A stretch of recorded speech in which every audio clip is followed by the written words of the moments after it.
அதிமுகவுடைய பொதுக்கூட்டங்கள்ல தாவேக்காவுடைய கொடிகள் பறந்துதான் எடப்பாடி அவர்களே அதை பாருங்க கொடி பறக்குது.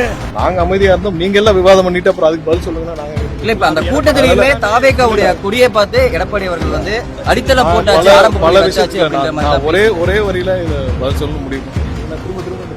இவர்கள் எல்லாம் என்ன நினைச்சார்களோ அது கண்டிப்பாக நடக்காது. இவர்கள் எல்லாம் கட்சியை முடக்கணும், இல்ல எல்லாத்தையும் முடக்கணும் நடக்காது, அது கண்டிப்பாக நடக்காது.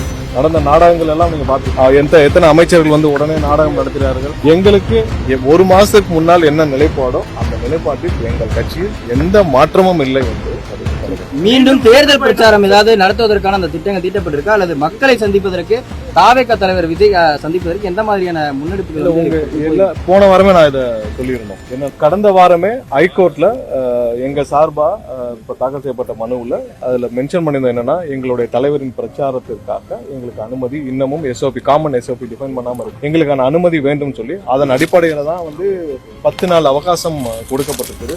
கண்டிப்பாக அடுத்த எஸ்ஓபி டிஃபைன் பண்ணி வந்த பிறகு கண்டிப்பா எங்களுடைய பயணத்திட்டங்கள் தலைவருடைய பிரச்சாரத்திட்டங்கள் கண்டிப்பா நடந்த நாடகங்கள் எல்லாம் நீங்க பாத்திருப்பீங்க. ஒவ்வொரு நாடகத்தையும் பார்த்திருப்பீங்க, ஒவ்வொரு இடத்தையும் பார்த்திருப்பீங்க. எத்தனை அமைச்சர்கள் உடனே நாடகம் நடத்துகிறார்கள். எங்களுக்கு கண்டிப்பாக இது அடுத்த கட்டமாக எங்களுக்கு இங்கே எந்த இடத்திலும் நீதி கிடைக்காது. ஏன்னால் எங்களுடைய முதல் குற்றச்சாட்டு காவல்துறை மீது.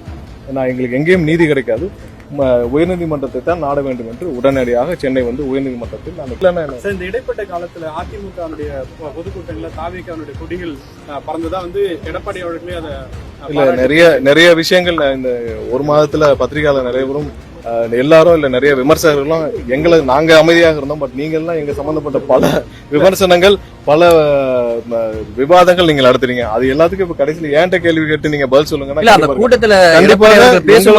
எங்களுடைய நிலைப்பாட்டில் ஒரு மாதத்திற்கு முன்னால் என்ன நிலைப்பாடோ நாளைக்கே சொல்லிட்டோம். அந்த நிலைப்பாட்டில் எந்த மாற்றமும் இல்லை. ஒரு மாதத்துக்கு முன்னால் என்ன நிலைப்பாடோ அந்த நிலைப்பாட்டில் இப்போ வரைக்கும் எந்த மாற்றமும் இல்லை. நாங்க அமைதியா இருந்தோம், நீங்க எல்லாம் விவாதம் பண்ணிட்டு அப்புறம் அதுக்கு பதில் சொல்லுங்க. இல்ல, இப்ப அந்த கூட்டத்திலேயுமே தாவேக்காவுடைய கொடியை பார்த்து எடப்பாடி அவர்கள் அடித்தளம் போட்டாச்சு, பல விஷயத்துல ஒரே வரியில இதை பதில் சொல்ல முடிவு பண்றேன். ஏன்னா திரும்ப இந்த கொஸ்டின்ஸ் வரும். ஒரு மாசத்துக்கு முன்னால் என்ன நிலைப்பாடோ அந்த நிலைப்பாட்டில் எங்கள் கட்சியில் எந்த மாற்றமும் இல்லை என்று கண்டிப்பா தெரிவிக்கிறோம். இது என்ன